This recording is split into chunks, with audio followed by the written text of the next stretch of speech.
Present ने अपने sentence को एक्टिव से पैसिव में कैसे चेंज करते हैं, आइए आज इस वीडियो में आपको सीखने को मिलेगा। इसकी डेफिनेशन क्या होती है, आइए समझते हैं। प्रेजेंट इंडेफिनिट वह टेंस है जिसमें काम, सत्य, आदत और रोजमर्रा की बातें जो होती हैं उसे दर्शाया जाता है। जो भी हम डेली करते हैं वह प्रेजेंट इंडेफिनिट कहलाता है। आइए सिंपल सेंटेंसों का स्ट्रक्चर फार्मूला देखते हैं। सबसे पहले सब्जेक्ट लिखते हैं, फिर वर्ब में एस या एस लगाते हैं सब्जेक्ट को देखकर और फिर ऑब्जेक्ट लिख देते हैं। पैसिव वॉइस में सेंटेंस का स्ट्रक्चर क्या होता है, सबसे पहले हम सेंटेंस का ऑब्जेक्ट लिखेंगे, फिर उसमें is and are helping verb का यूज करेंगे, इसके बाद वर्ब की थर्ड फॉर्म लिखी जाएगी और बाई लिखकर आपको सब्जेक्ट वहां पर लिख देना है। इनमें सब्जेक्ट के साथ कौन सी हेल्पिंग वर्ब यूज होती है आइए समझते हैं। जैसे आई हो गया, ही हो गया, शी हो गया, इट, नेम, यू, वी और दे के साथ क्या क्या हेल्पिंग वर्ब लगती हैं आइए समझते हैं।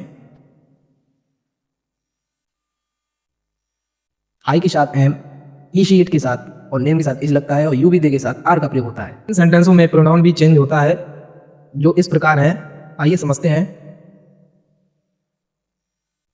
ये एक तरफ जो है सब्जेक्ट लिखेंगे और एक तरफ ऑब्जेक्ट लिखेंगे। सब्जेक्ट को ऑब्जेक्ट में चेंज किया जाता है और ऑब्जेक्ट को सब्जेक्ट में चेंज किया जाता है, इस बात का ध्यान रखना। जैसे ये आई हो गया, आई को हम मी चेंज कर सकते हैं ऑब्जेक्ट में और ऑब्जेक्ट मी को हम आई बना सकते हैं। यू का यू ही रहता है, इसमें कोई चेंज नहीं होता है। वी का अस हो जाएगा, दे का देम हो जाता है और ही का हिम हो जाता है और शी का हर होता है और इट जो होता है वो भी ऐसा ही रहता है, उसमें कोई चेंज नहीं होता है। आइए एग्जाम्पल समझते हैं। एक्टिव सेंटेंस है ही प्लेज फुटबॉल, वह फुटबॉल खेलता है। कैसे बनाएंगे इसका पैसिव, पहले लिखेंगे हम फुटबॉल, क्योंकि फुटबॉल ऑब्जेक्ट है, ऑब्जेक्ट को सब्जेक्ट बनाना है। फुटबॉल एक वचन है इसलिए हमने इज का प्रयोग किया है। इसके बाद हम प्ले का थर्ड फॉर्म लिखेंगे प्लेड, इसके बाद हम बाई लगाकर ही का हिम कर देंगे जो आपने अभी पीछे देखा था।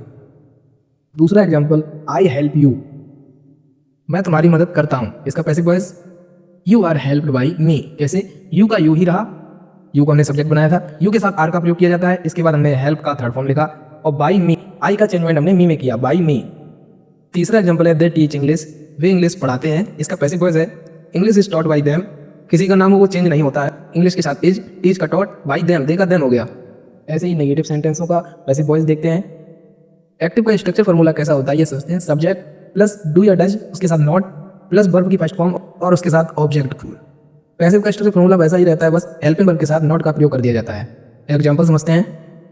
Active voice she does not cook food, वह खाना नहीं पकाती है।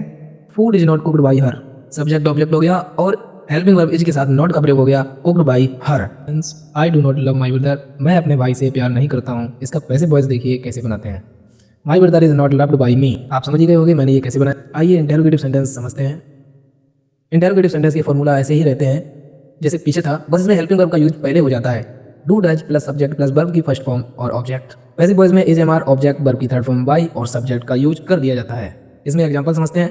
Do they read books, active sentence में डू पहले लिखा हुआ है, इसमें भी हेल्पिंग वर्ब पहले लगेगी। बुक्स हमारा सब्जेक्ट हो जाएगा और बुक्स जो है बहुत सारी हैं इसलिए आर का प्रयोग करेंगे, are books read by them.